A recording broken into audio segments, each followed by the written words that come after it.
Hello, hello. How is everyone today? Good to see you, Jen. You still sick? Welcome in, everyone. It is the 25th of July. We are in Happy Friday time. Thank you all for joining me. We have a good show tonight. Hello, Cece, Linda, Minnie, Hindsight, good to see you. Valley Gal, Raymond, always good to see you, even joining us after a 70-hour work week. Hey, Gypsy girl. Hi, Bliss. How are you? Joanne Marie, very good to see you. Yes, the doggies had to go, so sorry I was a minute late. Oh, you finally named yours. Well, finally, after over a month, named the third little mini panther I adopted when I had kitty fever, Gabriel. And you call him Gabe. Oh, cute. And the brothers are Judah and Zeke. How cute. All biblical names, huh? Hello, great grandmom, too.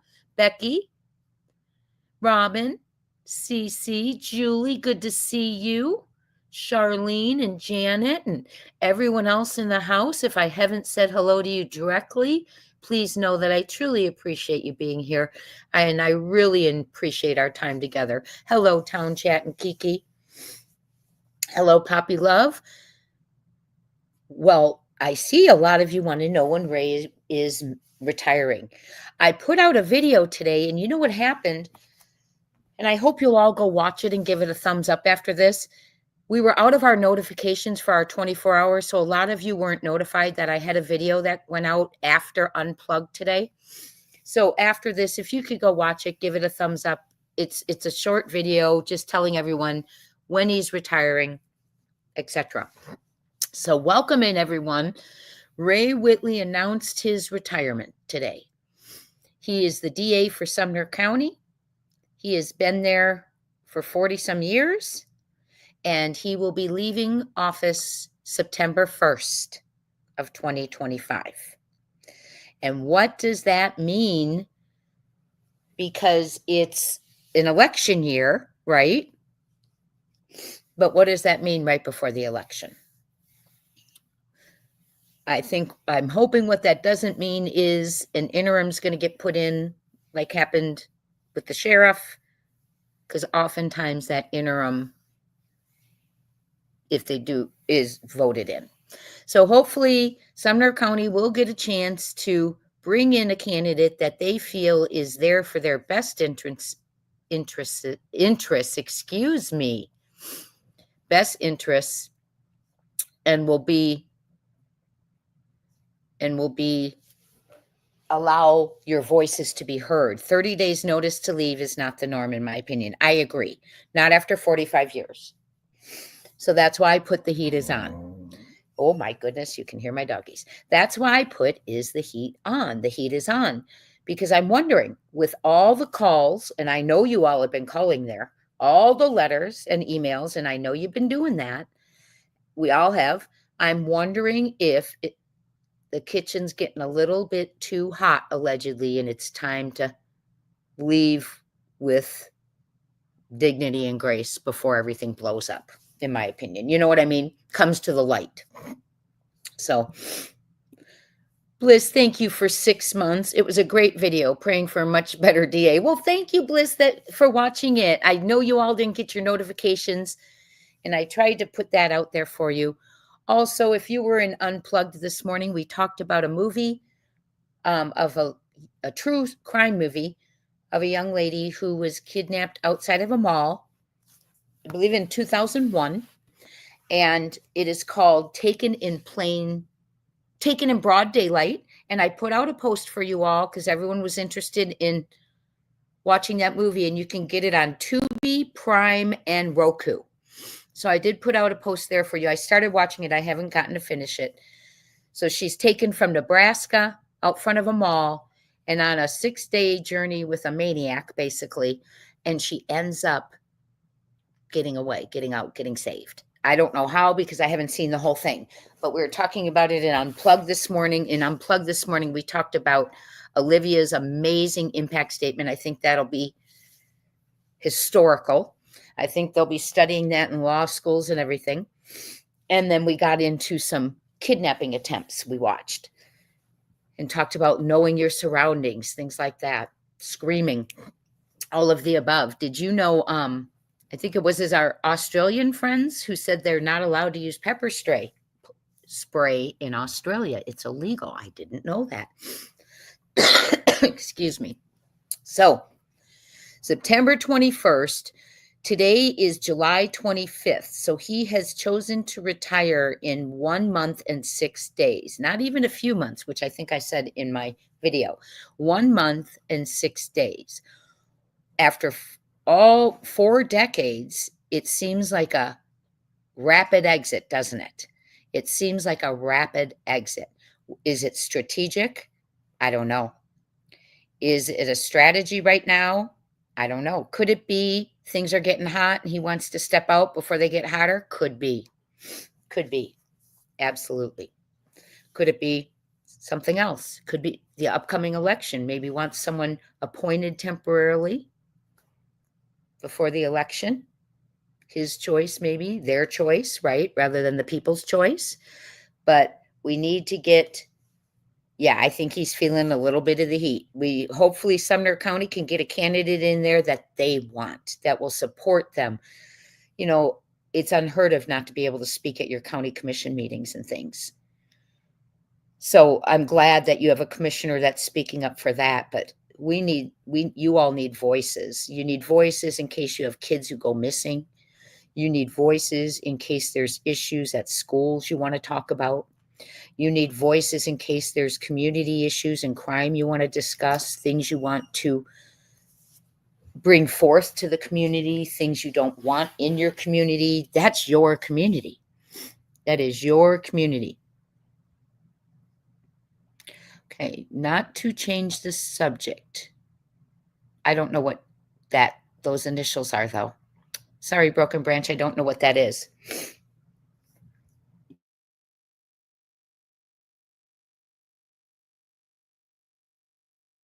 Julie says, in Cali, where I live, traffickers work in groups, and we have learned to spot them. Good for you. Don't forget, I forgot to post the free certification for Ghost. It is free through Michigan. It's amazing, Sheriff. We did a class last Sunday at 3 p.m. Eastern. I'll do a study session and a class this Sunday, but you don't need to take the class with me to get your certification. It is absolutely free. I have the link a few posts down, but I'll link it again. But if you do want to study for me, it is in the membership level of Crime Timers. I'm creating study cards and a study session and like a little fun trivia game to play right before we all take the certification. So if you want to do that, go ahead. But if you want to do it for free, it's in my community post and I will post it again. And don't forget, tomorrow is our members live. Sorry, we have a lot of housekeeping today. For those of you in the bushes, Raymond Thomas has just gifted 5 Crime Time Buzz memberships. Thank you, Raymond, so very, very much. If you receive his generous gift, be sure you thank him. He's worked hard this week. He's worked hard for those 5 gifts. And welcome to our family. Our reunions are Saturdays, 1 p.m. Eastern for members, but we're all one big family here, whether you are a member or not. Thank you, Broken Branch. No news as of now. No new updates on Travis Decker. So let's go ahead and get started because I do want to start. Thank you again, Raymond, by the way. Be sure you thank Raymond if you get that gift. Thank you so much. Raymond says, glad to catch a live. It's been nonstop work. Thank you for your support for 4 months. And we are really glad to have you, Raymond. And you as well, Bliss. Thank you for the 6-month support. Okay, you all. So we are talking about the county in which Sebastian Rogers went missing. He was thank you, Star. I appreciate you welcoming our new members. Hi, Mama Davis. He was reported missing from Sumner County, Hendersonville, Tennessee, February 26, 2024. At the time, Sebastian was 15, who is now 16. He has been missing. There has been a lot of different theories out there. We've been researching lately the theory of human teeing and child teeing because it's been brought forth by Millersville police. And there's been ransom requests and things like that claiming that that has happened. So we have been exploring that theory. Now, also with the Goodletsville hotel, that theory could be in play as far as a rescue and it being teeing, you know. But remember, officers went there, and that's not Sumner County, by the way. Seth left us a comment and reminded us that the Goodletsville motel is Davis County. Okay. Millersville and Goodletsville are in Davis, and Goodletsville's in Davis and Sumner County. But the motel itself is in Davis. So those are probably the law enforcement that went. So, but I appreciate Seth leaving us that message. So what I want to share with you today is that person, as I shared last night in our live, and if you missed the live, we're going to listen to the dispatch again for Goodletsville Motel. Reason being, I want you to all listen to what it says, because what I'm going to show you, come on, all these coincidences, my friends, come on, right? So regardless if this is involving Sebastian, now Sean Taylor says the Millersville sighting and all this corruption he's speaking of and all the child teeing and the money laundering and all of that does tie to Sebastian's case. How, which part, where, we don't know. Okay. We don't know what part, how it's playing into it, but he says it ties into it. And what he's talking about is the corruption and the child teeing and the rug teeing and the money laundering. Okay. So hold on one second. When did that happen, Julie? Today? Julie is asking us whose live did CP blow up in? For those of you in the bushes. And I am waiting for an answer. She means today. So yes, those coincidences are something else. So we are going, I had a dear subscriber of ours and member send a photo today from Google Maps of the vehicle sitting in front of the hotel. Now, Google Maps, it was from February of 2025. Now what happened is, for those of you who aren't sure what's going on, we're going to play you the dispatch audio where there was an alleged sighting of Sebastian Rogers at this motel in Goodletsville, Tennessee. Okay. It turned out not to be him, allegedly. I mean, it turned out not to be him. However, in the meantime, since then, in March, the person who owns the vehicle that everyone was talking about emailed me, and I read it to you all yesterday. And he said, quit talking about my car. I don't know who the kid is. I don't know even what case this is. I'm just here because our house burned down. Okay. And that's what he said. And I reported him, because he was a little unnerving, but I reported it. And because it was all cleared, we moved on, right?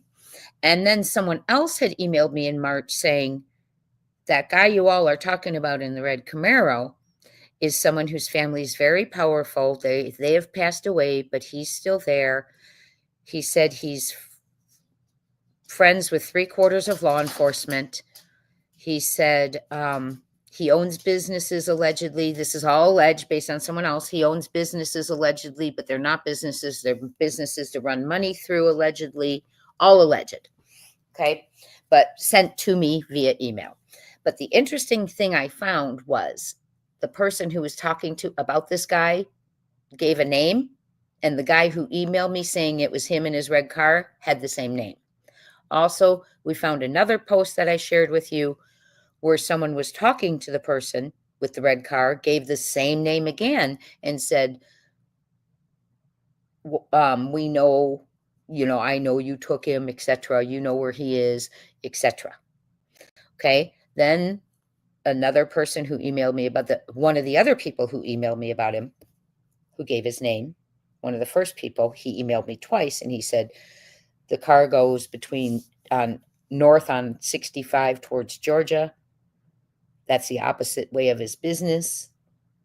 He said myself and everyone around here has reported this to TBI and the FBI, and they say thank you to us. And his last words were, don't forget these tips, this info. Okay. Now, the person who put out a post talking to him said also, why do you move your car between, I think she's the one who said moving your car between 5:15, around 5:15 in the morning behind the motel. And apparently there's some buildings back there. And that person said, follow back there, follow the vehicle back there, and you may find Sebastian. So all of this was going on. It was checked out, but it keeps coming up. And with what Sean Taylor said, bringing this back to light, we've been looking into it. Yes, I-65 North is Kentucky. Thank you, blessed wife and mom. Someone said Louisville, close to Louisville. So didn't the overpriced PI, the Proudfoots hired, reported a car with a black stripe? Well, interestingly enough, I shared you photos in the live last night where that red car was seen with KP's vehicle, allegedly. It could have been CB's, but myself and Mr. E was in the chat, and he as well thought it was KP's. Spotted with the same vehicle. Now, let's talk about coincidence. A sighting alleged, a vehicle mentioned, photos of that vehicle with the mother of the missing child, allegedly's car. Also, what I was emailed was that the owner of the red car allegedly is related to CP and CB. Okay? So if that's the case, it wouldn't be unusual to see KP's car with him, right? Communicating, or CB's for that matter. So I showed you that picture yesterday. And what I want to show you today is what a dear member and subscriber shared. They went on Google Maps. And thank you all for coming in. If you would hit the thumbs up on your way in, it would be greatly appreciated. We've covered several theories, and we're going to keep covering theories. We've been hitting hard on the H-teeing, the child teeing, because of what Sean Miller brought in, because of the ransom, because of the claims to be having him in Mexico, etc. So we have been hitting hard on that H-teeing. I do believe that is occurring in Sumner County, in my opinion. Could that be what Sebastian got wrapped into? It could be. Do we know 100? No. Do things fit and click? Yes. But let's remember, let's just say the red car is in play. Okay? And a family member's vehicle was seen with that person. It doesn't necessarily, it still could be rescue. It just wouldn't necessarily have to be H-teeing. It could be taken to family. It could be taken to a program, right? Remember, the sightings that we've heard about have had family members in each location. And we went over that in a live. Maybe we'll do that again soon. So that could be also rescue. And then I had been telling you my recovery theories, which I don't like to think about because there's not one thing that points to a recovery that he's not with us except for statistics and time. Okay. There have been things that point to H-teeing. And in my opinion, there's more things that point to rescue being at a family with family or something, because each unconfirmed sighting, because the sightings haven't been confirmed, are locations where family members are. But if we talk about recovery, we had been talking, I mentioned to you, Silvers and I both mentioned the Oregon Pond, Ford's Pond, as a very strong theory. But after unearthing some things, I do believe the visit there was to sell an RV, fifth wheel, whether it was a switcheroo and CB had CPs and CP went and sold CBs. I don't know. I don't know why you'd be selling one why would you be worrying about selling a fifth wheel a few weeks into your child being gone and going across the country? It's just an unplanned trip. So I think that's what that was for. And if you ask me, my theory of if we were to recover Sebastian, right now, my theory is Enoch Hills, that subdivision, somewhere in there. It seems when people go in there, it triggers individuals. The glasses were found in there. The prescription wasn't checked, even though step-grandparents live in there. A step-relative owns and built the whole thing, knows where every manhole is, every hole, the cemeteries, everything. And on top of the secret cemetery. Yes. So there's just a lot going on in there.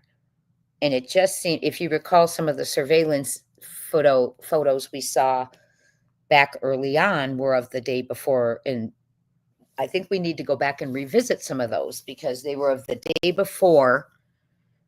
And we should go back and revisit and see if anything, now that we, when you go back and you look at something in hindsight, hey, hindsight, great name, by the way. Sometimes they click, right? Sometimes things make sense. And I'm just going to end it right there as far as all of that goes, because I do want to talk about the family members. They're all over North Carolina. Hindsight, I know you did a show and you were reading my mind. So, and I'm going to be doing one the same. I think North Carolina is a place to be looked at, as well as, if you want my alleged opinion, that sighting. I don't know. I hate to stir it up, but I do want to say that sighting. Okay. That sighting looks so much like Sebastian. There's so many relatives in North Carolina. Could it have been? I don't know. Did Seth get to see any footage? Not that I'm aware of. He was told it wasn't him. So I don't know about all these theories, all these sightings, but I do want to go back and visit North Carolina and some of the things that I've learned about North Carolina as well. But for right now, for today, we are going to continue on and start with the Camaro. Okay. One of our dear, I'm going to start with the Camaro. That's right. So, like I said, someone sent me this today. They went on Google Maps, and this is from February of 2025. And here they go on Google Maps, and guess what car is sitting in the parking lot of the Goodletsville Motel 6 on Google Maps? There it is. That famous red Camaro, right? Hi, Kathy. Hello, Christy. So I looked at it a little closer, and I want to show you something. I'm going to zoom in for you. I want you to notice something. You see this? What does that say? 114, 113, 112. He's parked right in between them. 112, 113, 114. Why is that important? Because the audio of the dispatch mentions room 112. Now, is that also a coincidence? He's parked right near that room. Yes, it was on the scanner, Brianna's World. Correct. Oh, do you mean before or after this, Brianna's World? Brianna's saying Crime Time Buzz, if I'm not mistaken, it came across the scanner about the red car being at the hotel. Correct. And that was on the dispatch call, Brianna's World, and we're going to listen to it, and it mentions being up on the second floor, but also in room 112, and it mentions that red car. We have photos of KP's car near the red car. I'm not sure the location of where that is. We have this person who owns the red car reaching out to me saying he knows nothing about the case, yet he's watching the videos on YouTube. We know individuals reached out to me about him, telling me his name, and it's the same name. And they gave information about him and his businesses, his family, and kind of his personality. So, a lot have been saying the red Camaro was at the Texas Roadhouse, and I am going to have to go back and look. Raymond, you are the second or third person who told me that today. So Raymond had just said, I've been saying there's a Camaro also. It was at the Texas Roadhouse, if you remember, for those of you in the bushes. So yes, we will. I do need to go back and look at that. I've had several of you. Hi, Chicken Lady. I've had several of you mentioning that. So I will go back and look at that. Hello, Kimberly W. So, very strange. 112, 113, 114, the infamous car parked right by there. Coincidence? Right. How could he know if we were discussing his car if he didn't know we were watching? That was my point. And the funny thing is he was discussing it with me months after, right? And I'm like, I don't even know what you're talking about, right? And then finally it dawned on me. But I even said, we even said last night and the other night, well, if you don't know who he is and you don't know a child's missing and all that, and you're just there because your house burned down, why are you watching YouTube videos on him? And in his email, he told me he had watched several of my videos. He said, because he said, now you're taking them down. I said, I didn't take anything down because I didn't even know what he was talking about at first. It was the owner of the red car emailed me and said, why are you all talking about my car? And it was after the fact. And I didn't even know what he was talking about because it was after the fact. And so then he started triggering my memory. I'm like, oh, my response, I went back and looked, is if I ever said your name, I said, I may have mentioned your car, but I didn't say your name unless it was when I provided the tip. And that's what I said to him. So I don't know, Christy, lots involved.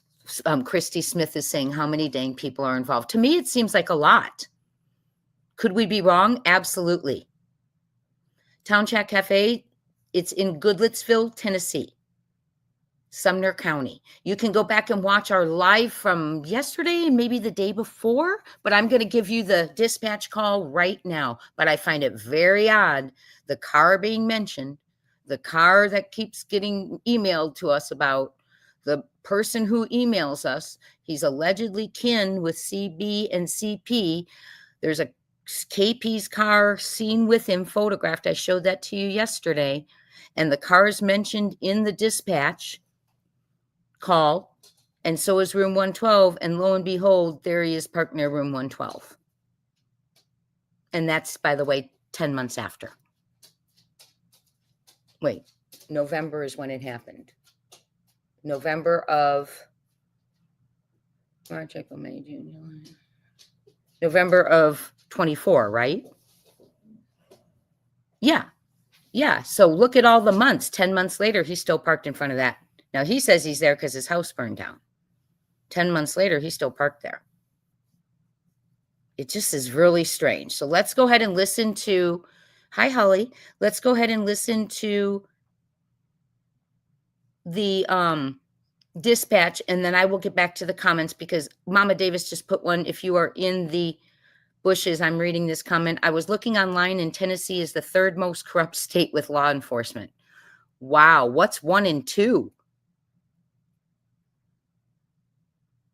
What's 1 and 2? Oh, thank you, Raymond. Raymond says, Jay, let me see if I screenshotted it. I'll have to look. Thank you, Raymond. I'll go back and look too through my videos when I have some time.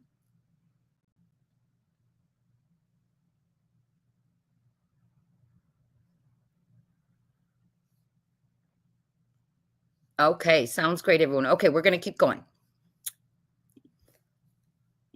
Here is the dispatch. 44. Wait, what I'm going to do is I'm going to make it larger for you so you can see the words as they're on the screen. I'll make it, oh, let me get my tools off, sorry. Let me make it larger for you. 323 Colorado Street at the Motel 6. Caller advised they have possibly seen Sebastian Rogers on the second floor of the building. Advised someone was with him and they rushed a teenage boy into the room. 14, Thermite Boys, can you repeat? I've got 44 dispatch. 50 to Central. I'm zone 2. But is that in Goodletsville or Millersville City? 14, you want me to start it that way? Yes, please. It's in Goodletsville. Maybe see Goodletsville's better unit. Roger, thank you. 50, you go with it. So, Advised they were last seen going into room 112.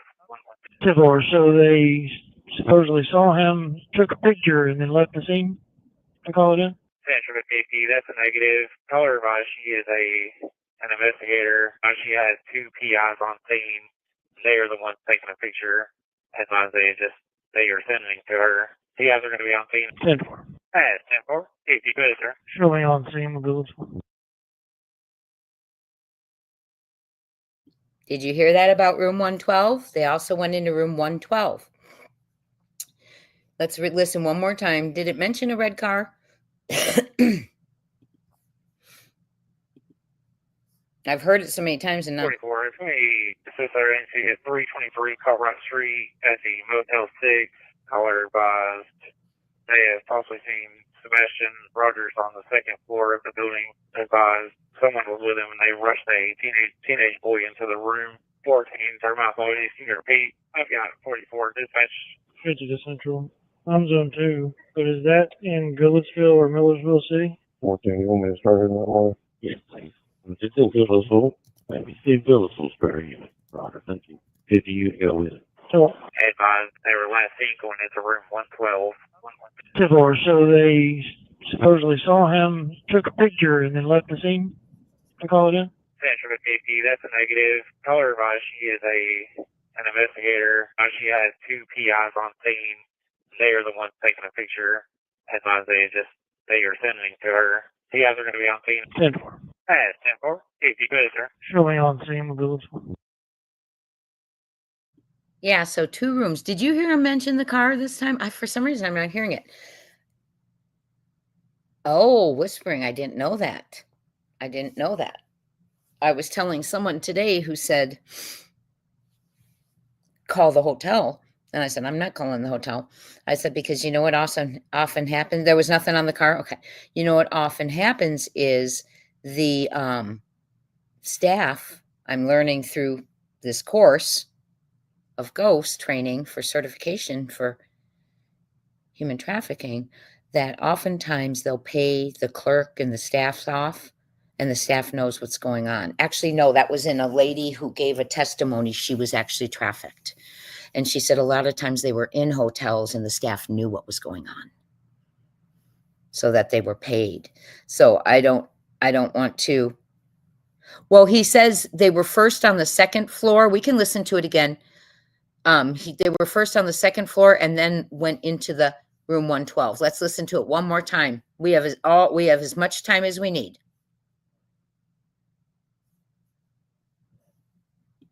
44, it's me. Assist our agency at 323 Colorado Street at the Motel 6. Caller advised they have possibly seen Sebastian Rogers on the second floor of the building. Advised someone was with him and they rushed a teenage boy into the room. 14, Termite Boys, can you repeat? I've got 44, dispatch. 50 to Central. I'm zone 2, but is that in Goodletsville or Millersville City? 14, you want me to start in that way? Yes, please. It's in Goodletsville. Maybe see Goodletsville's very unit. Roger, thank you. 50, you go with it. So, Advised they were last seen going into room 112. 10-4, so they supposedly saw him, took a picture, and then left the scene to call it in? Central safety, that's a negative. Tell her advice she is an investigator. She has two PIs on scene. They are the ones taking a picture. Headlines they are sending to her. PIs are going to be on scene. 10-4. Pass, 10-4. Safety, good, sir. Showing on scene with Goodletsville.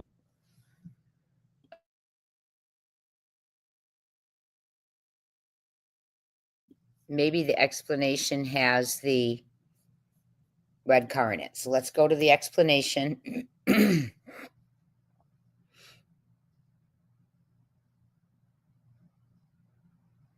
Yes, here it is. Okay. This is from November 18th, that dispatch you just heard.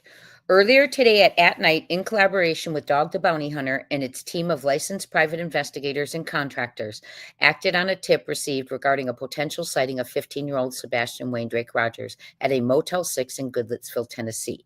Now, Seth left a comment and said that's in Davis County. Davison.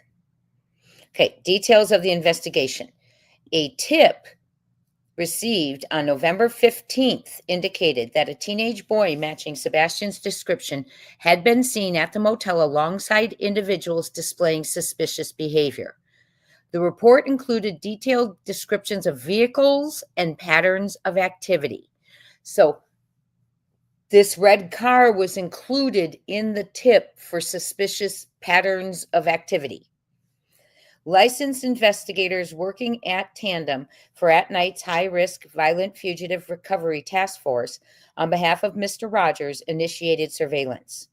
So they were there first. They were the PI and the two investigators. They got the picture and they called it into law enforcement. Teams observed activity matching the tipster's description, including the presence of a red sports car and behavioral patterns consistent with the tip. Behavioral patterns of the car, I think. Investigators identified 2 rooms of interest at the motel and noted individuals entering and exiting the area. A teenage boy was observed entering one of the rooms, prompting the investigators to immediately escalate the situation. At approximately 4:47, Sumner County Sheriff's Department was notified and they responded to the scene promptly. Okay, so Sumner County did respond. At the same time, At Night alerted the National Center for Missing and Exploited Children and FBI's Operation Rescue Me, transmitting a full report of the findings to federal authorities. Responding officers quickly arrived on the scene and determined the individual was not Sebastian. While this outcome was not what we hoped for, it underscores the importance of reliable tips and the public's involvement in this case. So that's the mention of the red car. And here we are months later, 10 months later, and the car is still in front of the motel. And he claims he's there because he had a fire in his home. So I just find that interesting 10 months later, right? So that is where we're heading with our theory on H-teen, because of what Sean Taylor brought up, because of the ransom, because of all those threats going on that he's in Mexico, and then what's happening in Sumner County and being told by Sean Taylor. Then also, again, we're going to continue to entertain the theory of rescue based on placement with a family or in a program, but that will not be tonight. Tonight, we're going to talk about Ray Whitley's exit, his race the heck out of the hot kitchen, and if indeed it may have been a recovery at Enoch Hills. Enoch Hills being the subdivision where the glasses were found. Okay, so when we do go over this, the theory of rescue placement and the family placement with the family or a program, we'll be talking about North Carolina, ARC, Canada, and alleged sightings. And that will be coming up. Okay, before I get to this part, sorry, I'm backwards on my slides. This is what I want to share with you. This is Enoch Hills subdivision.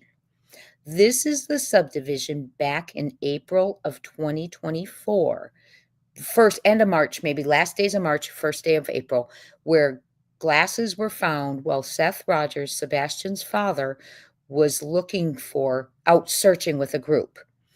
They found glasses in this neighborhood. Now, remember, Sebastian has several pairs of glasses, according to KP.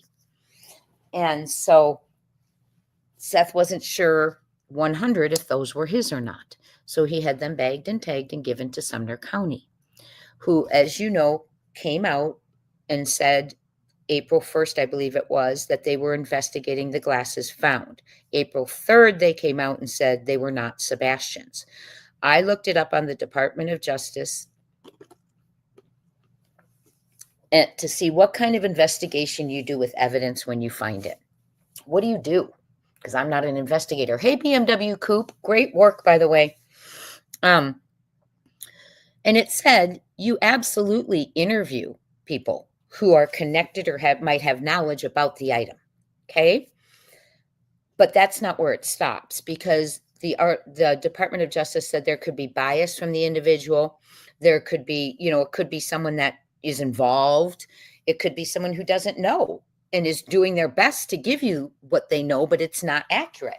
So you do your best with your interview, but then you go on and you continue the investigation doing forensics. Now, in most cases, they said sweat could be on items. You test for that. That could give you DNA, touch DNA, or trace. They use them interchangeably. Latent fingerprints that are not visible to the eye, you can test forensically. Other fingerprints that are visible to the eye could be tested. As well as if you have a pair of glasses in your hand, you would test the prescription against the person's prescriptions at the vision center or the doctor's office. Now, we do know Sebastian does go to a vision center or doctor's office because we've seen photos. However, Seth confirmed in our comments that the prescription was not checked. And I just cannot believe my eyes. Okay? Exactly, his eyes, 7. You don't rely on someone, especially a month and a week down the road and you haven't cleared anyone. Especially the person you relied probably on for the verbal. Not cleared, but relied upon. Prescription not checked. Shocked me, alarmed me, but yet it didn't. Hi, Mama Risa, welcome in. So, hey, Teresa, I want to show you this area. Now, I've heard some theories and I've heard some rumors, maybe Sebastian was taken back to this neighborhood and whatever was going on. And that's alleged, of course. All of this is alleged in our opinion. We are speculating based on things we have out in the public, based on things that have been printed, and then putting theories and speculation and opinion together. It's not fact. We are simply trying to find Sebastian Rogers. We are critically thinking. We are trying to think out of the box. We are trying to do whatever we can do. But please do not take it for fact if it's not in print, if it's my speaking an opinion. Thank you so much. And also, I am not responsible for the opinions of my chat. Thank you so much. So the reason my alarms went off is when I first heard about the glasses, I did not realize, and now here we are, a year and a couple months down the road, and we know a lot of the land now, more than we want to know, probably. Hi, GA64. And realizing that inside that area, that satellite area that we had been looking at through at-night satellite photos and looking at the water tanks, the one time we did a show and mentioned those water tanks, boom, our show was shut down. Okay? I'm not going to say who did it, but I'm not going to. We got right back on and we moved on. But it was very odd timing. Very, very odd timing. So in my research, what I found out was the step-grandparents live in this neighborhood. And we knew that from the satellite and other things. The step-grandparents live in this neighborhood where the glasses were found. What I also found out from research is when you Google the builder, it doesn't come up. But if you put second generation next to the question, it pops up that is the builder of this subdivision. The owner of second generation is also a step relative to Sebastian Rogers and a relative to CB, the step grandma. So he owned and builds the property. In further research, so he knows every manhole, everything that they, have. What a manhole is a vertical shaft to go down under the utility systems. A great hiding place, right? And I'm not trying to say I have no hope. I'm not trying to say I have no hope. I'm just going over some not realistic, but some things that could be, okay? Now, what I was saying is I have heard some little rumors that, maybe he was taken back to the neighborhood at some point, not alleging anyone was involved. And I've heard like one rumor, someone thought they saw him in the front yard, okay, in Enoch. So gets you thinking, right? Any of that been confirmed? No. But what it started getting me thinking is there's a heck of a lot going on in that neighborhood.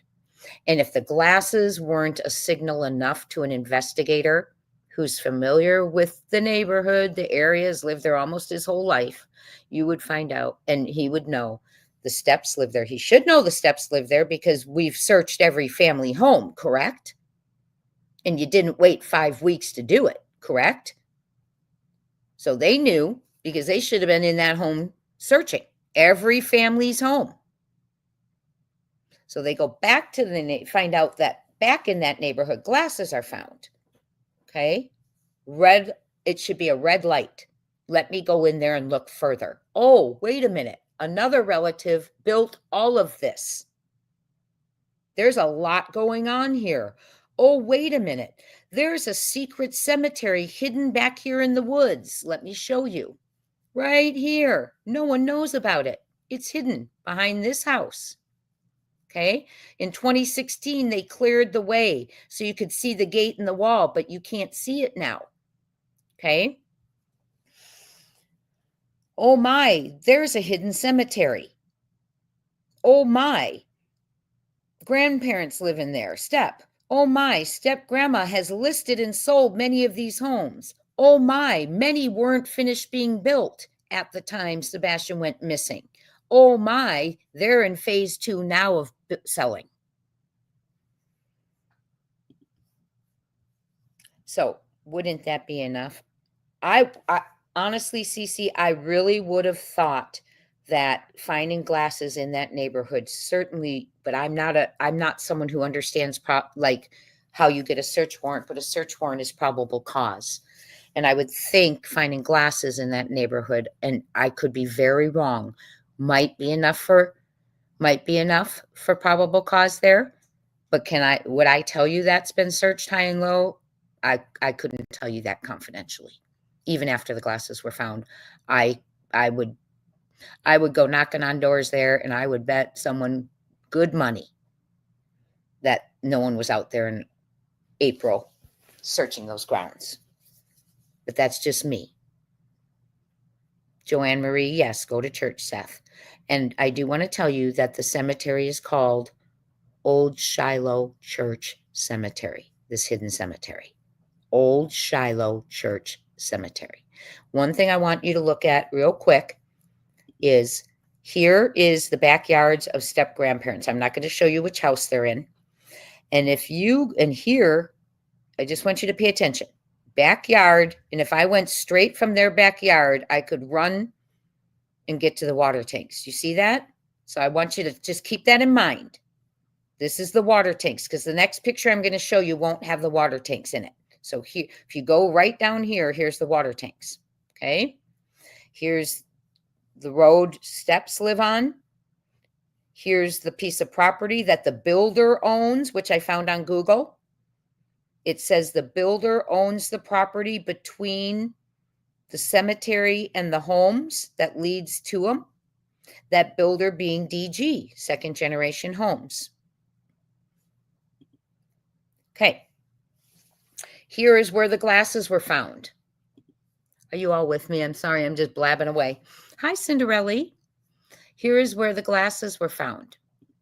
Right here. 5 weeks later. 1, 2, 3, 4, 5. Here is the house. Behind it is the cemetery.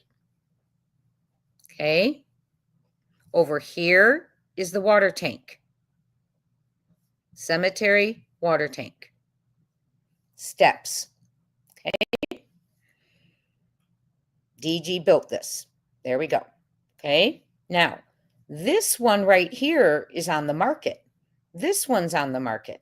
And what that to me tells me is, well, some are still being built. I know there's a phase 2. These are listed in phase 2. And they are listed currently. Okay. Are they still building around here? Yes. There's the view again. Okay, real quick. Yes, there's a cemetery in Gallatin, Tennessee, located near Enoch Way. That was my Google. That's how I found it. I Googled, is there a cemetery located near Enoch Way neighborhood? And it said it's called Old Shiloh Church Graveyard. It is situated northwest of the Enoch Vet Clinic, and I'll show you where that is. It's now called Spring field, I think, and behind 230 Hutch Court. Although surrounded by trees, the area around the gate and within the brick wall had been cleared. That was in 2016. The cemetery lot is separate with a strip of land connecting it to Enoch Way that appears to belong to the developer of the subdivision. Summer Springs Veterinary Clinic is family owned and operated, formerly known as Enoch Veterinary Clinic. Okay. And that's how I found out about the hidden graveyard. A hidden graveyard. Okay. This is the gate that is shown on the internet, but it doesn't look like that anymore. As you can tell from Google, it's overgrown again. But if you look, you can see a tombstone behind it. Now, this graveyard has 18 registered tombstones, and they are all from the 1800s, 2 of which were missing their headstones in 2016. Okay? The reason I bring this up is important is if someone were to hide a body, and I hate to say that, a good place to do it would be with another body, under, with, however. Okay. My bet would be check the 2 graves, the 2 graves that don't have the tombstones, right? The 2 graves that don't have the tombstones, it would be my guess. And if you're in the bushes, we're looking at a picture of the hidden cemetery called Old Shiloh Church Graveyard. Okay. So my guess would be, if I were going to look in that cemetery, I would be looking at the 2 graves, if I could find them, that didn't have the tombstones. Okay. And again, family resident, Hutch Court. Here's the house that it is behind, right here. And DG owns that land. Oops. So let me show you what I want. I guess I didn't put it in here, but let me show you what I want to show you as far as the alarming situation, in my opinion. Let's just say Sebastian was there of his own volition. Let's give one theory. And he wanted to leave. He got upset and he started running away.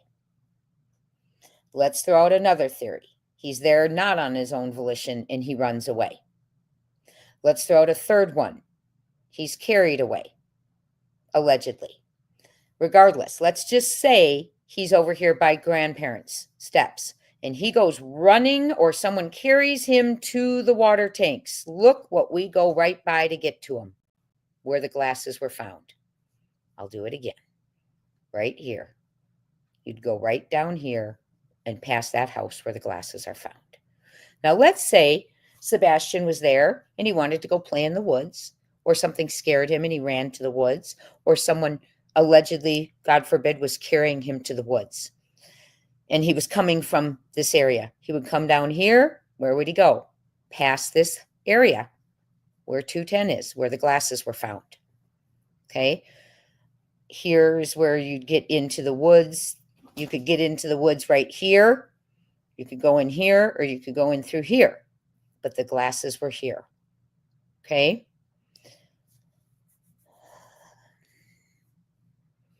And it concerns me. I just think that it's a lot of coincidences in one neighborhood also.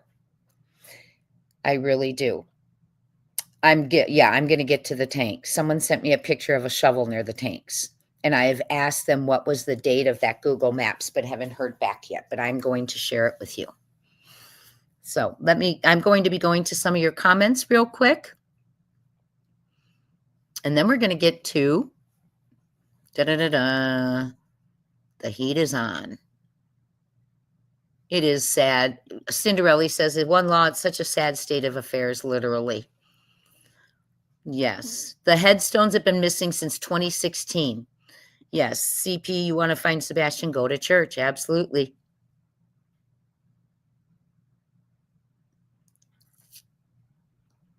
He could have been placed on top of an old grave. Absolutely. Who's in Tennessee that's going to be searching? There is someone who has dogs and wants to search, but I think that's private property. right? Guess who's, well, I don't know. I don't think the builder would own that because we Googled it. We looked at it. It's owned by a church now, that cemetery is. Okay, I'm going back through a few comments here. One law says, what disappoints me, the thing that disappoints me is when I was in LE, we were all motivated and well-trained, that it was a competition to be the one that located the child and get arrest warrants. Dedication, right? Your passion, your duties. Thank you for sharing that one law. And, you know, we've said that many times in here. You don't like it that, we don't like it that one or too few bad seeds can make everyone who's doing good in a profession get tainted, right? And we have to remember that's not everyone. We have good law enforcement around our country. And it's just unfortunate, worse, more and more, it's being exposed that there are some that are not. And sadly, it does go ahead and put a black mark on the badge of others. It shouldn't. And KK has told several people that the pants found were his, but Sumner County said they were not his. So why is she pushing that narrative out, those pants are Sebastian's? Girl Mom 2, do you know where she said that? I've never heard her say that. Could you email me with a timestamp? Has anyone else heard that? Video and a timestamp, please. I would, or at least the video, I would love to hear that. I have not heard that.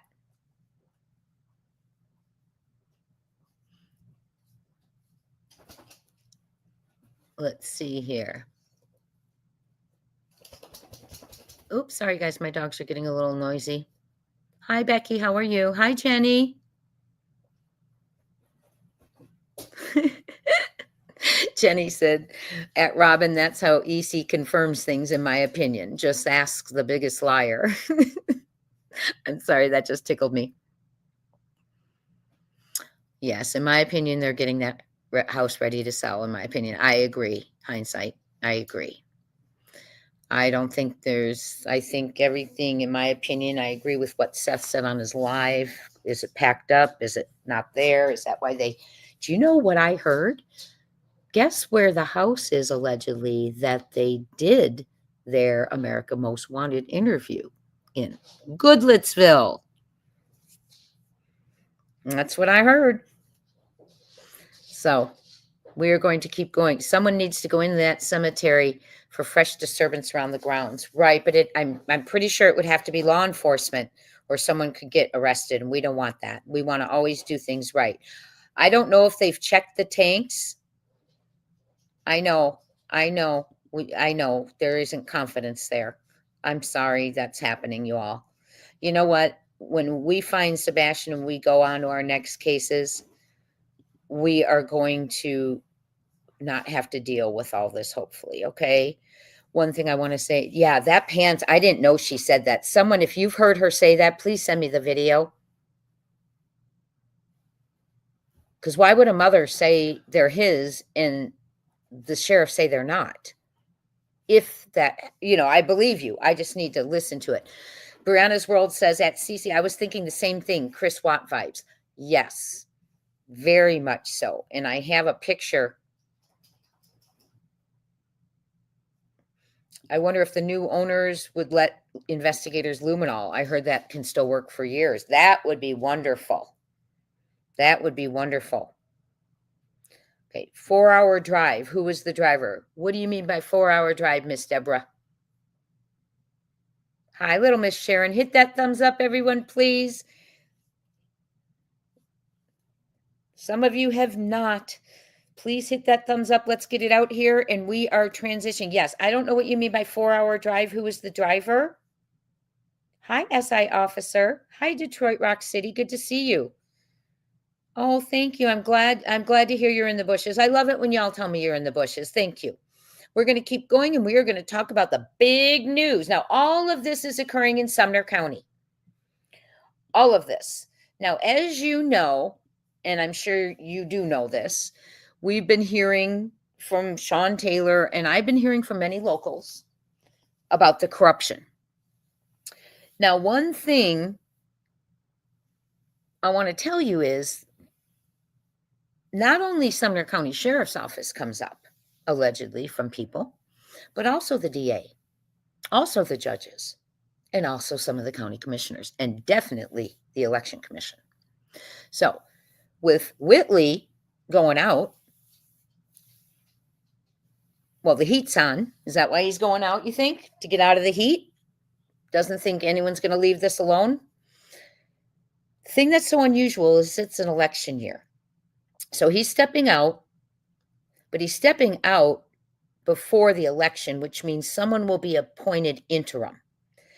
And I hope that wasn't strategic. So the appointee, the interim would be hopefully the front runner in an election or unopposed, right? So it could have been strategic to, I'm getting out of here. We're going to put someone else in. They'll think there's fresh eyes. There will be fresh eyes, but we're going to put someone in who's going to work with the good old boys. Hate to say it. Oh my gosh, Cinderella.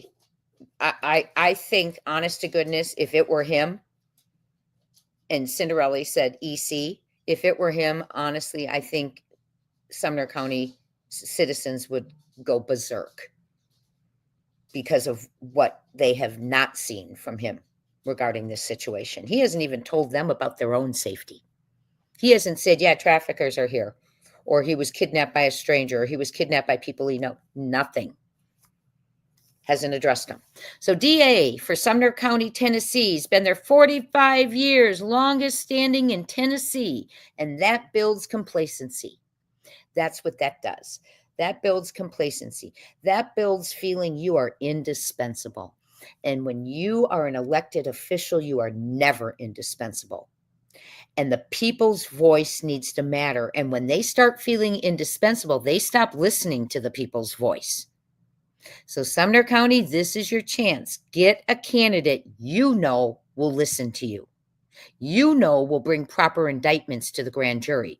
Not about YouTubers, not about silly stuff, but about crimes of kidnapping, crimes of That's not snuggle trouble. It's a crime. Kids are missing all over Sumner County and hardly reported. Okay. So he's part of the 18th Judicial District. He is responsible for prosecuting criminal cases on behalf of the state. Take a little gander into what indictments have been going on in 25 and 24 and representing the state in civil matters. This includes making charging decisions, presenting cases to a grand jury, and conducting trials.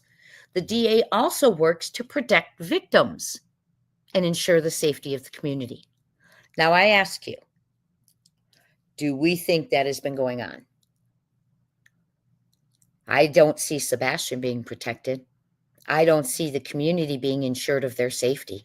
They haven't even gotten a word about it. Some people have gotten whispers, backdoor whispers, but no transparency to the community. Hold on one second and I will check that out for you. Someone is asking, if you're in the bushes, GA64 is asking, who is the assistant DA? Let me look.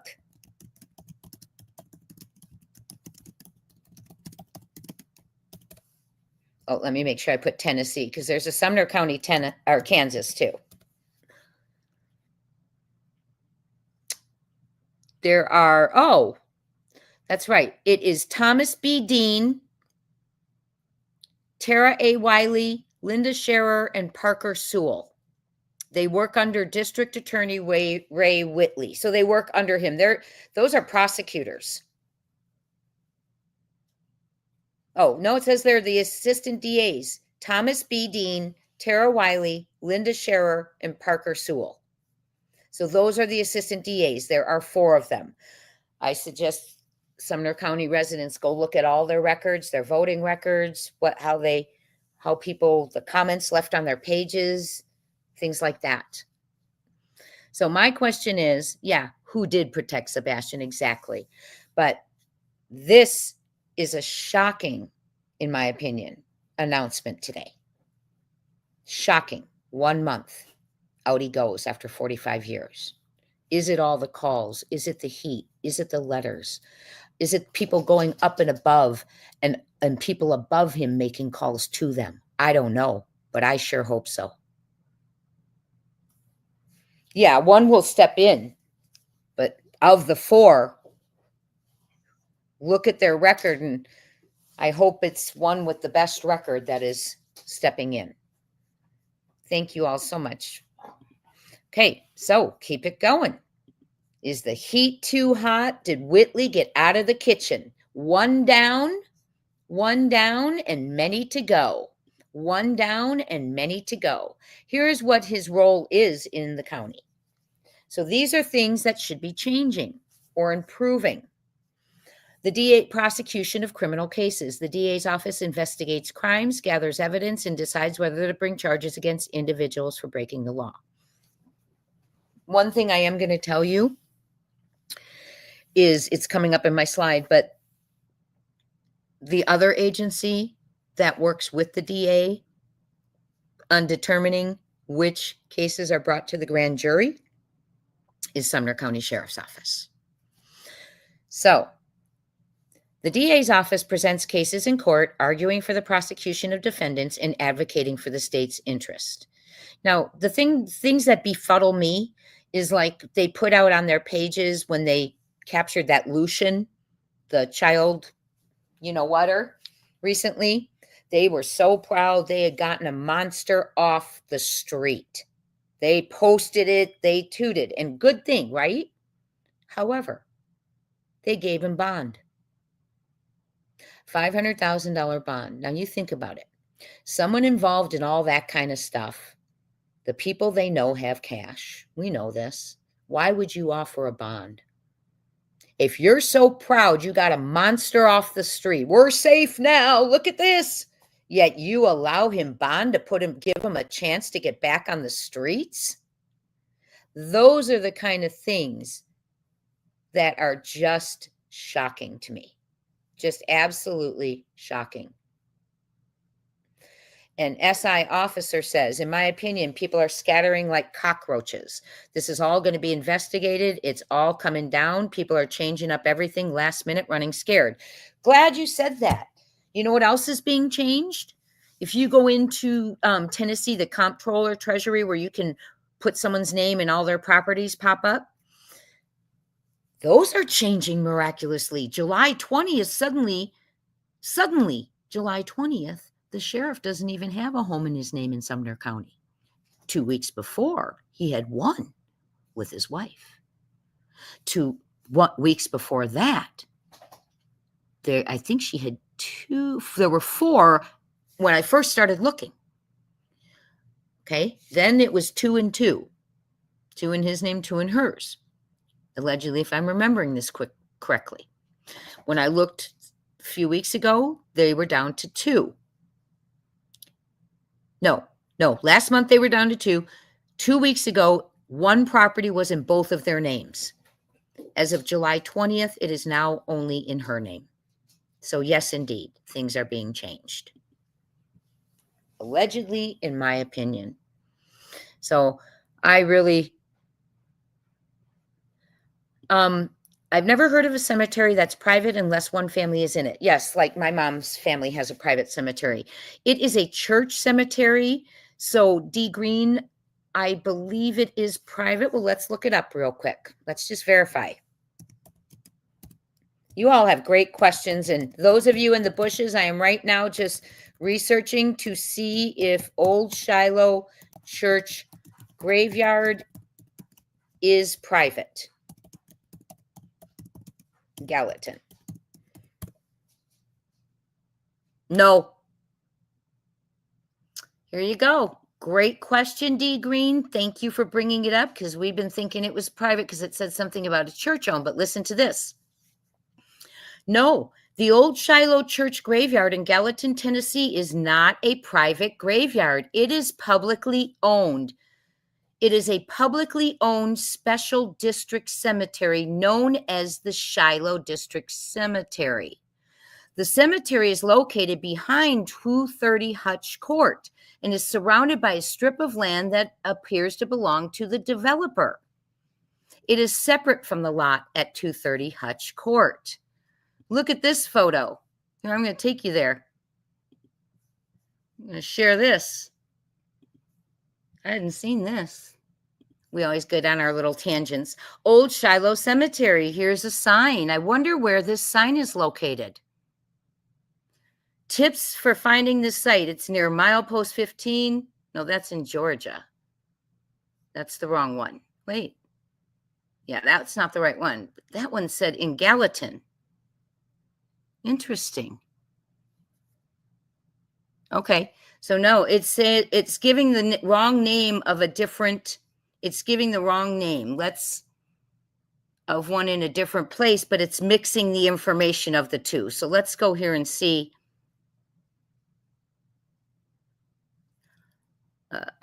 If it is indeed, Old Shiloh Church Graveyard.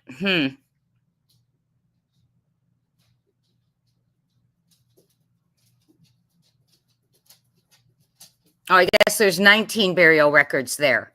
Let's see. I'll have to look that up for you all.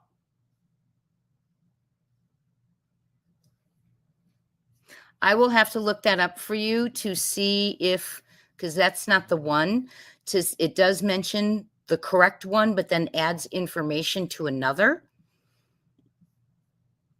So I will be looking that up and finding that out. Okay. So he also, duties would be, your DA would collaborate with law enforcement agencies to investigate crimes and build strong cases, which would be the reason DA Whitley was at the command post day 3. Okay, because they had already sounded the Amber Alert, and the Amber Alert is reticent of a crime. I don't know, how much more we can say that, but it is. And when you have a crime, you need your DA.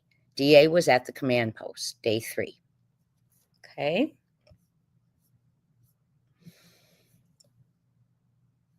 So they were all there looking at the things that were being seen at the command post, the footage, day 1. Monday, the footage was being looked at. That's why when Nick Barris told my source, well, Craddock was mad about the lights coming out, the flashlight video, because he said he hadn't seen it yet or didn't have it. She said it was kind of vague whether he hadn't seen it or didn't have it yet. And I'm thinking, well, that's not accurate because they were watching it at the command post on Monday. Good sources say. So the DA presents cases in court, arguing for the prosecution of defendants and advocating for the state's interest. See, you need someone strong in there and culpable. They protect the victim's rights. DA's office works to ensure that victims of crimes are treated fairly and have their rights protected throughout the legal process. Then you tell me why Whitley is allowing the unfair treatment of Seth Rogers.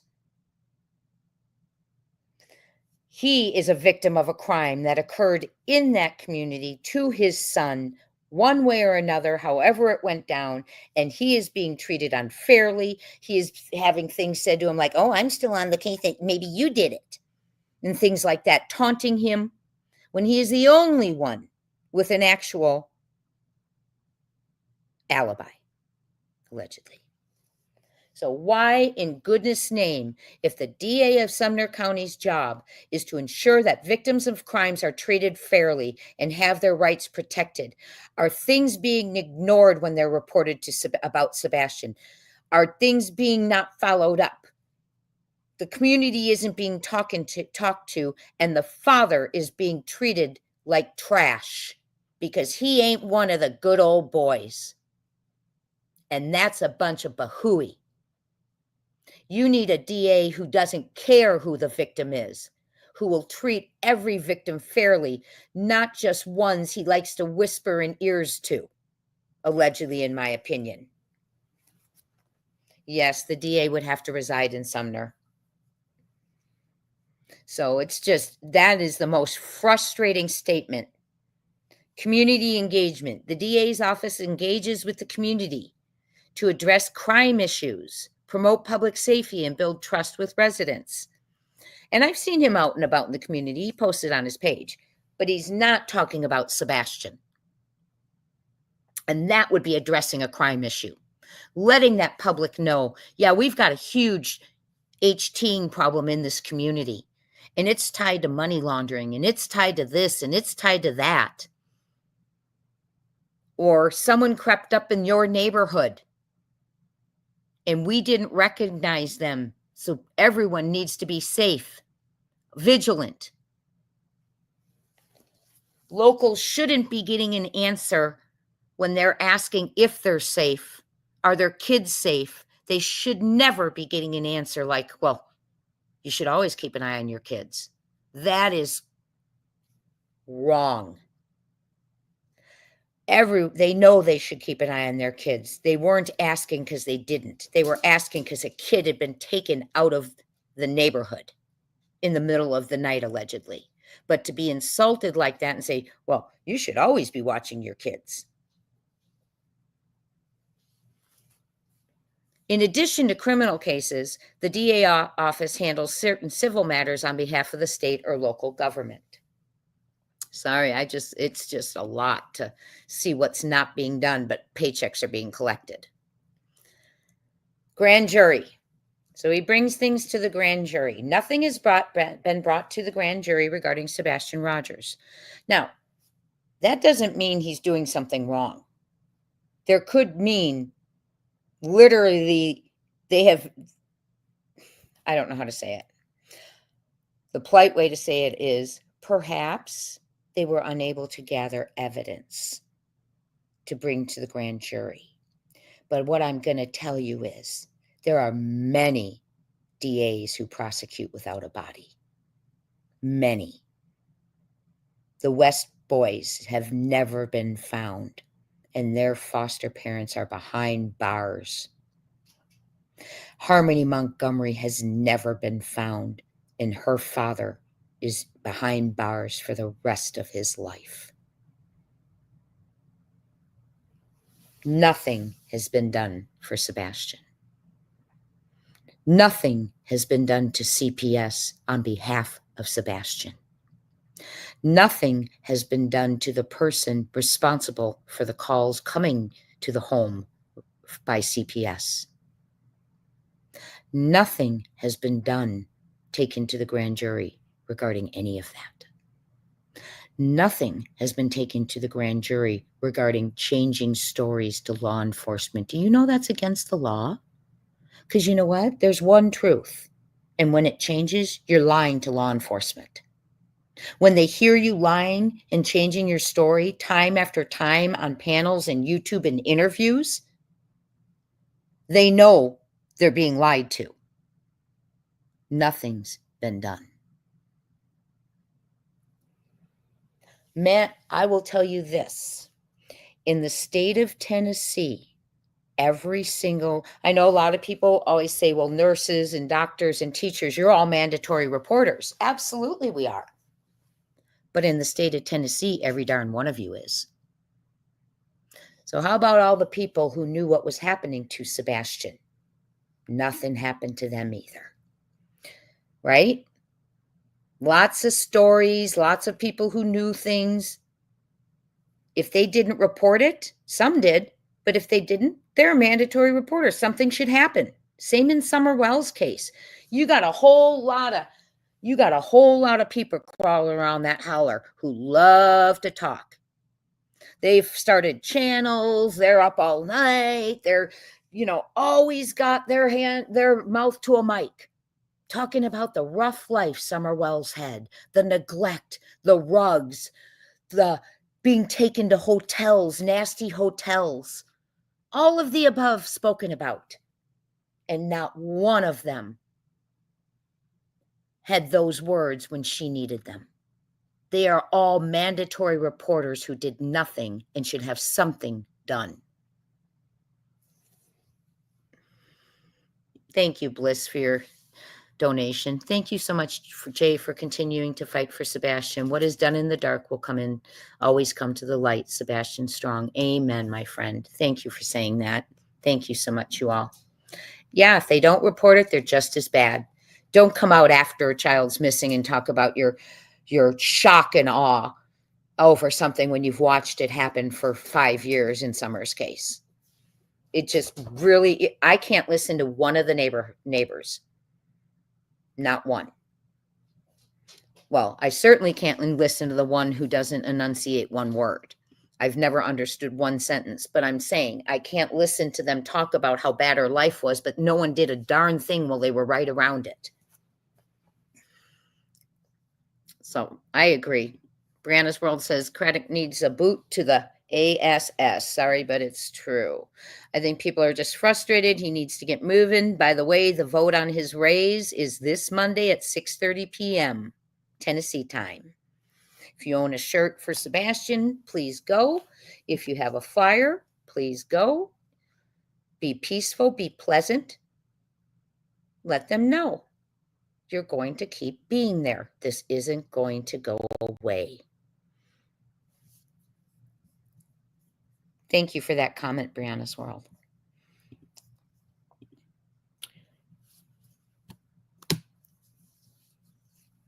In Sumner County, you have I'm talking about the general session judges, which, by the way, when you talk to the locals and you listen to Sean, also judges in Sumner County are part of some of this corruption alleged. In Sumner County, Judge Key Bryant, McCormick, Judge Ron Blanton are the general sessions judges who handle criminal matters, including preliminary hearings in felony cases, which could potentially lead to grand jury review. I bring that up just so the names to bring forth to you. Sumner County Sheriff's Office plays a role in law enforcement and potentially in the cases that are presented to the grand jury. Here we go again. So let's talk about that. If we have a new DA in Sumner County, one who is elected truly by the people, one who will hear the people, one who will listen to the people, okay, then hopefully we will see a strong DA not being brought down by looking away when a child is missing. That's what I hope for. A DA who says, what the heck are you doing? Get out there and do your job. And that's what they need. They don't need anyone in there that allows them the confidence. And I'm not saying it's the DA. If they have the confidence to ask for a raise when they're silent during a ransom and a threaten to unalive one of their constituents that they haven't mentioned since April 2nd, they need their butts out of there. And they need a strong DA who says, get out. And another thing, just so Sumner County Sheriff's Office, just to bring to your attention, you know, the people pay the paychecks. And the people don't think certain individuals should get a raise. By the way, no other agency is getting one in Sumner County right now, except for the sheriff, senior staff, and the EMA senior staff. And it was taken away from them for this year, $249,000 to be distributed fairly across everyone. And good old boy EC is out there fighting for it to come back to the sheriff's office this year while they are trying to distribute fairly for the next year. Well, he says that's how he brings in qualified people. Really? Oh, really? Let's not bring up the other individual who has said some things and not done some things in here that is the lead. Okay? So you need someone strong in that DA's position who is not going to put up with this, who's going to go open that door of that new little nice building they got and say, get your butts up and get out there. There's a kid missing. Put your donut down and move along. That's what needs to happen. By the way, you've paid for a beautiful new building for him to be in. It's a shame he won't open the doors to you. Darn shame. That's if you want to talk about Sebastian, he won't, right? Okay, let's talk about the big threat to the judge. On Bullhorn's court day, the judge was switched out because apparently it was said that the judge received threats. Now, we've seen that going on through this whole case. Has anything been done? No. As a matter of fact, when one of the groups that was there looking for Sebastian said, we're getting threats to our lives, we need to leave town, and reporters and stuff mentioned it to the sheriff in an interview, you know what his comment was? Well, they haven't told me. Got to tell me. Crimes only count if you tell him. It's just a travesty, in my opinion. Absolute travesty. So, threat to the judge. They replaced the judge. There have been threats in this case the whole time. My bet is same kind of threat, same people are given the threats, right? Well, that needs to be investigated. A threat to a judge is a very serious matter. And in Sumner County, Tennessee, investigations into threats against judges typically fall under the jurisdiction of a few entities, depending on the specifics of this situation. Whoa, sorry, I didn't, sorry about that. I did not put that it's not very appeasing, is it? One of which is Tennessee Bureau of Investigation. Now, Tennessee Bureau of Investigation was also mentioned in Sean Taylor's. Oh, Holly, you're so sweet. Thank you so much. And I always want to say to you, I love your flag flying high in your picture. Thank you so much for your sweet donation. I appreciate that. I'm not ignoring anyone. I'm just on a roll. So one of the people is TBI. Now, that's someone who Sean Taylor mentions. That's someone who also didn't respond to the ransom. That's also an agent that said where he is in the early days, where he is, he's not coming back from. They are ones who are supposed to be investigating this judge being threatened. Let's see. TBI's investigation division is responsible for a variety of investigations, often working with local departments. They are involved in cases involving threats against judges and prosecutors, especially if the threats are serious or cross jurisdictional lines. Well, did they investigate this judge that they took out of the seat that he, replaced with last minute? I hope so. That can be investigated, right? See if that's been done. If it wasn't done, then my question is, why in the world would you not even protect one of your judges who you said had a threat during a court case against a YouTuber and 2 people who have lost a child on their watch? There have been threats through the whole case. Now, in my opinion, it wouldn't be investigated because the threats are from the same place. Allegedly, in my opinion. Sumner County Sheriff's Office should be assisting in that. Hey, Raymond, you are so sweet. And you worked 70 hours this week. You worked so hard. And I appreciate this donation more than you know. For Sebastian, we will not stop until you are home. Amen to that. Amen to that. Thank you so much. That's very, very sweet. Very generous. And thank you also for gifting the 5 memberships. Don't forget, Members Live tomorrow. We are going to have a blast tomorrow. We're going to lighten it up a little bit, have some fun together tomorrow. And we'll talk case too if you want to, but we're going to have some fun too. Sumner County Sheriff's Office. Local law enforcement agencies like the Sumner County Sheriff's Office are often the first responders to reports of threats. They would investigate and assess the initial threat, especially if it happens to be a local matter or involves individuals in their jurisdiction. Whoa, wait a minute.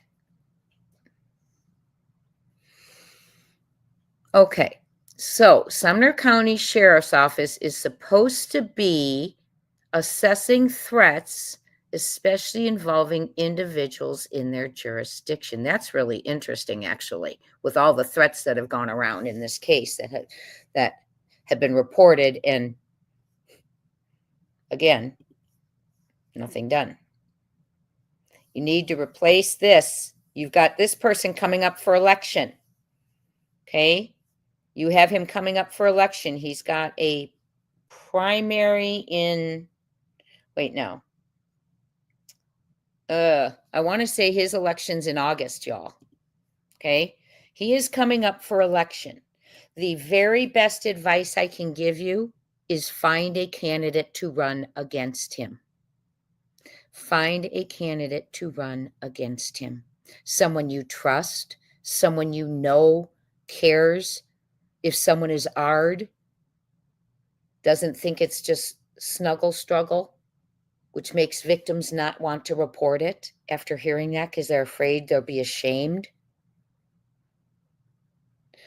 In any other country or state, a person that threatened a judge would be arrested immediately. That's why, bingo, thank you, Carla HH, for that comment, which is exactly why I'm bringing this up. Was it investigated? Or was it just a big old thing that happened? We replaced the judge. You know, we've got a YouTuber in there, you know, big business for a year and a half. Nothing regarding a child who's had abuse. Just, I can't. It's too much. But they better be investigating that threat. It was on television, it was advertised, and it is expected. And if it wasn't investigated, be transparent and say why. Right? I know, Mama Davis, Seth should run. Unfortunately, he's busy investigating his own child's missing child case because it appears he can't get others to assist him except for his team. They're not communicating with him. They're not responding. They're not following up on, telling him what tips they're following up on that he sends them. And it's a mess. But he would be a fabulous replacement for him. And it would be such a good, you know what? Okay. It would. Because it is a travesty. Do you have confidence that the person riding around in the red truck has nothing to do with anything? I don't. Too many coincidences again. Do you have confidence that that was fully investigated? I don't.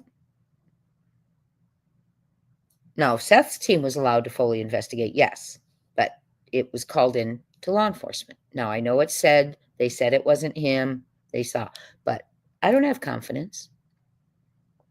Okay? Do you have confidence that there has been no sightings of Sebastian Rogers? There was a kid with someone driving in a car that morning with a plastic bag over his head. Remember, right on dispatch? Oh, yeah. You know, I talked to them or something was said. Really? That's weird, right? That's weird. Did they ever investigate the post that was put out in the neighborhood of someone running around on February 25th at around 6:30 p.m. in their neighborhood, hiding behind lampposts? Did they investigate that? Right in the boys' neighborhood? Right in Sebastian's neighborhood. The gas station tip. Absolutely, Ash Mangy. Didn't make it there. Didn't make it to Warsham's in time to get footage when someone told me over 6 residents reported seeing CB's car on the road past Warsham's. Also told me there were trail cams all in that area. Do you think they went and got those trail cams? Could have. Are you confident? I'm not. I still want to know where KP said those pants are his. I still want to know that. Okay. The Speedway tip was someone thought they saw Sebastian in a truck at a Speedway station and reported it, but they didn't get there in time. You know they have a legal, lawful duty to preserve evidence? Do you know they have a legal, lawful duty to collect evidence? Do you know they have a legal, lawful duty to follow all tips? And I know this saying, you know, it's their favorite. Do you know they have a legal, lawful duty to make sure no stone is truly unturned? That it's not just a cliche phrase. It's actually part of their duties, part of their paycheck.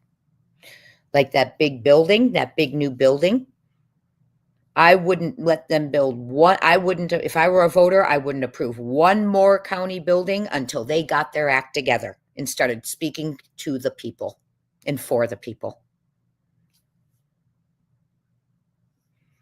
September. Okay. I just looked up the election date. It says DA for Sumner County is during regular election, September 3rd, 2026. Thank you.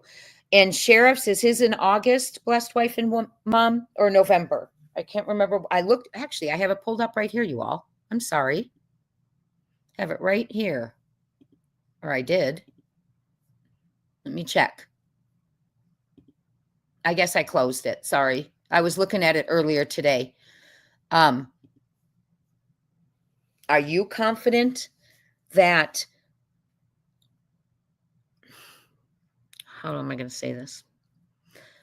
Are you confident that they looked at everything with a close eye to ensure nothing was happening wherever Sebastian was that day? And I'm asking you that for a reason. Because apparently they saw the footage at BJ's in the bowling alley, right? And that was seen. And Texas Roadhouse. But how could you not notice anything on there? You know, because Texas Roadhouse, regardless of some individuals suddenly saying there's nothing to see there, there's something to see there, in my opinion. And it's been pointed out to us in numerous pictures, footage, okay? So, in my opinion, there, oh, same date, thank you. So September, you have your September 3rd sheriff's election too. You need candidates, my friends. Okay. So what was I saying? I'm sorry, you all.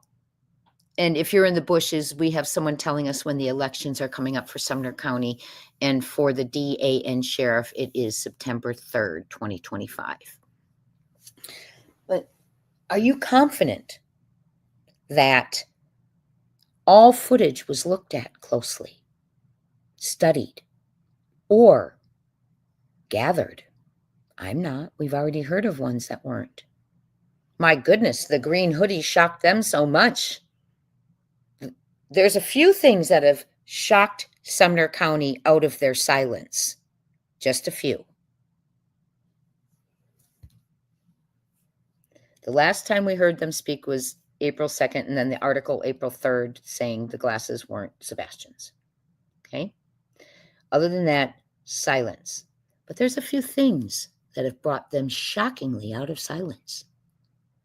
The leak, and every one of it is something that existed and was leaked.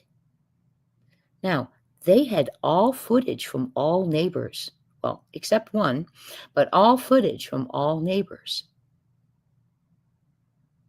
They knew he had been at the Texas Roadhouse. They knew flashlights were in that backyard. They've been silent. The only things that had broken their silence in such a hurry, you could practically see them running their feet as fast as Fred Flintstone on the pavement. The lights were leaked. They didn't like that. Apparently, Nick told people he hadn't seen it or didn't have it. It was vague which way it was put. They had it. They watched it. It was never supposed to be seen, in my opinion. Images moving through the backyard. When that came out, the next day, a certain channel was reading an email from Brandon Carter saying that happened on the 26th, right? But no, we have that wrong. He wasn't spotted on the 26th. He was spotted on the 25th. I am telling you, I don't believe it. I think is it another decoy, just like the trash truck. A leak. We didn't want that out. We're now going to say it's a trash truck, and two people living in the home who know it's not a trash truck, because the big story is he does his chore and takes the trash can to the end of the driveway. That's what he does. He goes outside. That was important. Did she say he took it to the back? No. So why wasn't she saying that couldn't be? My son's missing. There were flashlights in the backyard. My trash truck comes to the front, and so do my neighbors. Not a word. But that was a leak. The images were a leak. And the response was, oh, he was never seen on the 26th. He was in that footage, by the way, in the command center. I'm going to say allegedly, but we'll just say it. Okay. So you got the lights became a trash truck. They weren't supposed to come out. But if you look at them behind a child's home the night he went missing, it's important.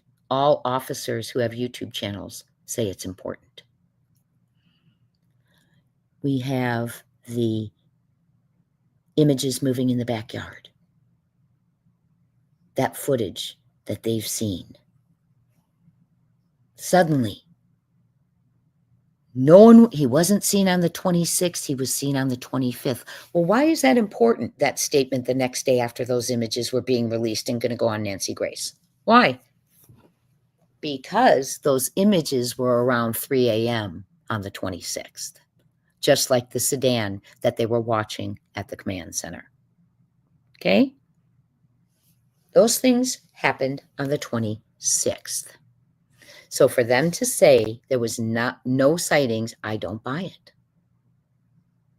I think that was damage control, another decoy to get people to say, oh, well, then that video can't be valid. Okay, what's the other time they came out of their shocking silence during a missing child investigation? Green hoodie. They had 10 months to look at Green hoodie or at Texas Roadhouse footage. Green hoodie comes out and walks between two cars when there is an entire open space for that green hoodie is heading towards, diverts and goes between the cars. How long green hoodie stands there, I'm not sure. Hindsight knows. I know hindsight did a great thing on that, telling us how long that time passed. Okay. It's not normal. Okay. Did they have that footage? Did they ever go to and get that footage? Or did they wait till Dog and them had it and looked at it and saw, oh my gosh, they've put out something. And suddenly after 10 months of seeing nothing, doing nothing, whether they got the footage, whether they had it and saw nothing, whether they didn't have it, suddenly within hours, they identified the person and thoroughly interviewed and cleared them. Now, what I've heard is Seth was not allowed to see the person's face. They said that apparently he heard some recording or whatever, but he wasn't allowed to see the person's face. Why? Why not? How could they clear someone that fast? How did they know where to begin to find out who that was? Now, I'm going to give an alleged theory. The only way, in my opinion, two ways. One of the only ways, in my opinion, that they could have located Green Hoodie that quickly, identified Green Hoodie, interviewed Green Hoodie thoroughly, and cleared Green Hoodie was by asking a certain individual who went face to face with Green Hoodie who it was. My theory. My second theory is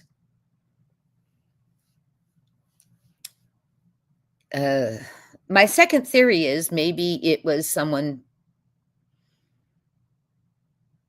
I'm not going to say it. No, I'm not going to say that one. I don't want to say that. Okay. But so how would they know where would they know? How would they know where to begin? Did they just pull up the image and suddenly Craig goes, oh, that's my neighbor. I know who that person. I'll call him in. No. Because apparently that person lived in a trailer. And he doesn't. So how did he know how to find that person?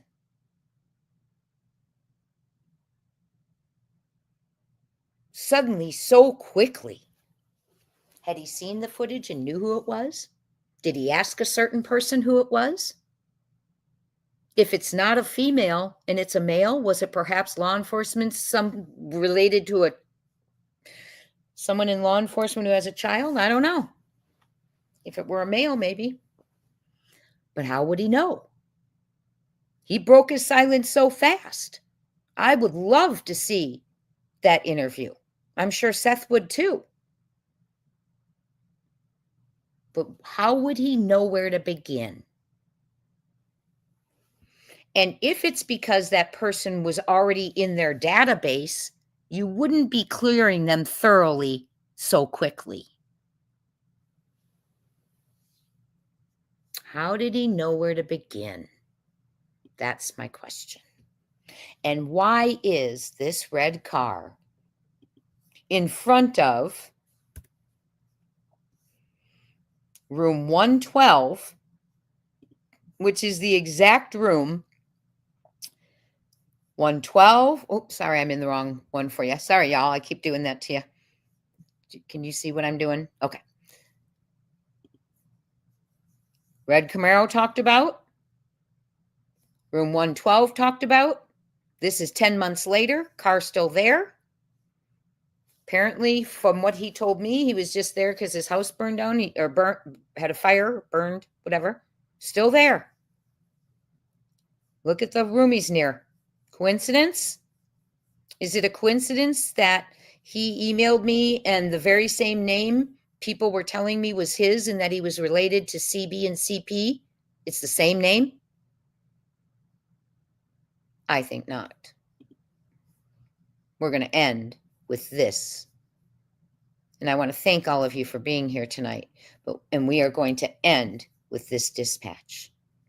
Do you have confidence?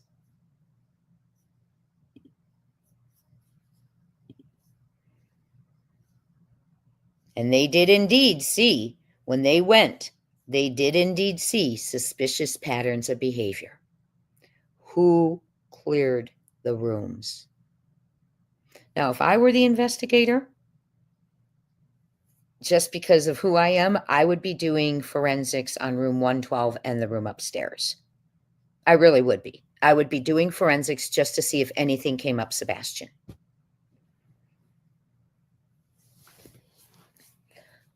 Goshen Mom 88, was his houses one of the ones that was burnt? Was his house one of the houses that was burnt? He said his house burned down, but I'm not sure in what realm you're referring to, Goshen Mom. He says he was there because he had a fire at his home. But I'm not sure which homes you mean were burnt. Do you mean by the landfills? So here we go. And the car was spotted with behavioral patterns consistent with the tip.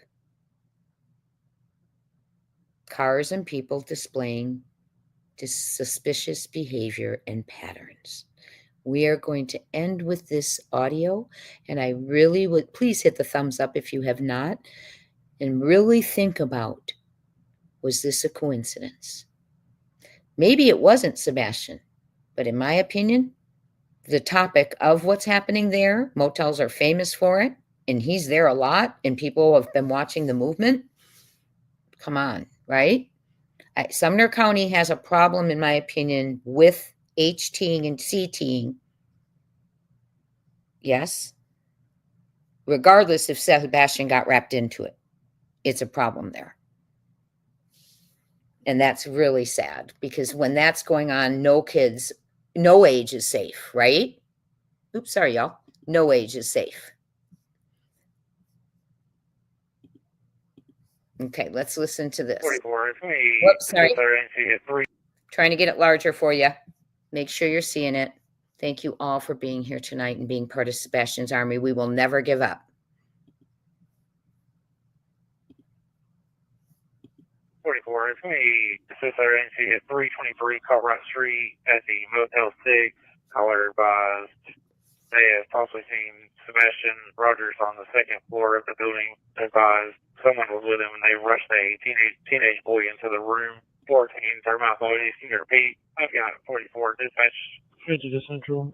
I'm Zone 2, but is that in Goodletsville or Millersville City? 14, you want me to start in that way? Yes, please. It's in Goodletsville. Maybe see Goodletsville spare unit. Roger, thank you. 50, you go with it. So, Advised they were last seen going into room 112. 10-4, so they supposedly saw him, took a picture, and then left the scene to call it in? sent her to 50. That's a negative. Call her advised she is an investigator. She has 2 PIs on scene. They are the ones taking a picture. Advised they are sending to her. PIs are going to be on scene. 10-4. 10-4. If you could, sir. Show me on scene with Goodletsville.